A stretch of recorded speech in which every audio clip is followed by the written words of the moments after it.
Okay, so welcome to the third Pentatonic Patterns video. So today we'll be covering Pentatonic Pattern 3, which comes after Pentatonic Pattern 2, again moving up the neck towards the pickups and away from the nut. This is how patterns 1, 2, and 3 sort of connect to each other, and I've highlighted pattern 3 here in the blue box.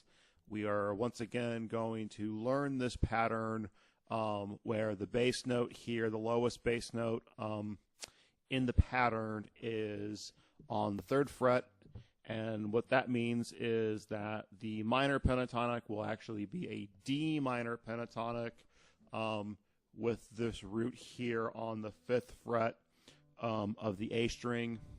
And the other way you can think about this is the root would be here, which would be the 3rd fret of the D string, which makes that an F. So that means that it's an F major pentatonic. So today the pattern is going to be D minor pentatonic, F major pentatonic, and I'm going to cover the F major scale here around Pentatonic Pattern 3. And so please stick around if you're interested in learning about more about the pentatonic patterns topic.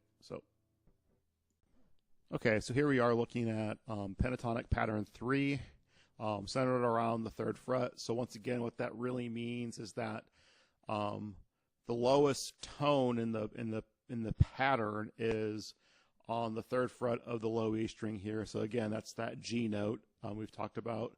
But in this case, for pattern 3, we think about the roots being in these two locations. So for the minor pentatonic, the root is on the 5th fret of the A string, also known as a D. So that makes it a D minor pentatonic. And with the very basically identical pattern, to make it the major, we take the root and we move it to where this flat third is. And so if we rename that root, that note is now an F. And so we have the same tonic here. We have root, 2, 3, 5, 6, root. And in the minor sense of the pattern, we have root, flat 3rd, 4th, 5th, flat 7th, and root. And I like to point out the geometrical pattern for this one. It's pretty clever, and it's pretty interesting and useful. You get this here on the low strings, you get this rectangle or this box of all 3 strings have 2 notes on them, and they're separated by a whole step, so by 2 frets. And so you can actually play some pretty fast licks there, just using hammer-ons there.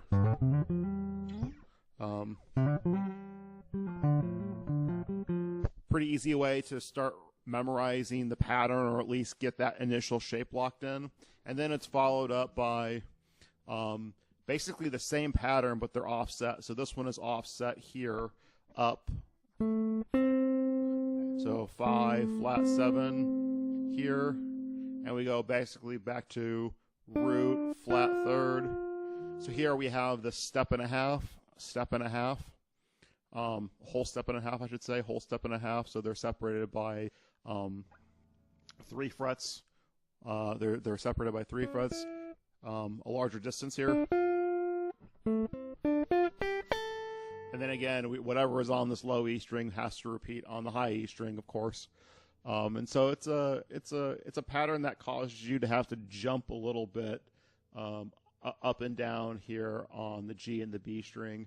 But it's a pretty recognizable pattern and pretty easy to memorize and figure out.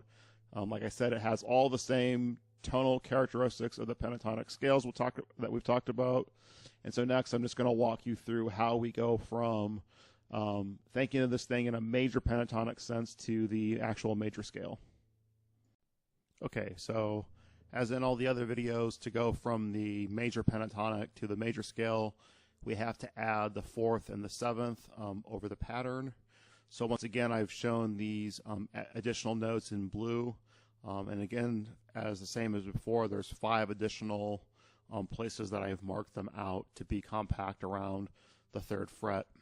So we start here on the root position on the F.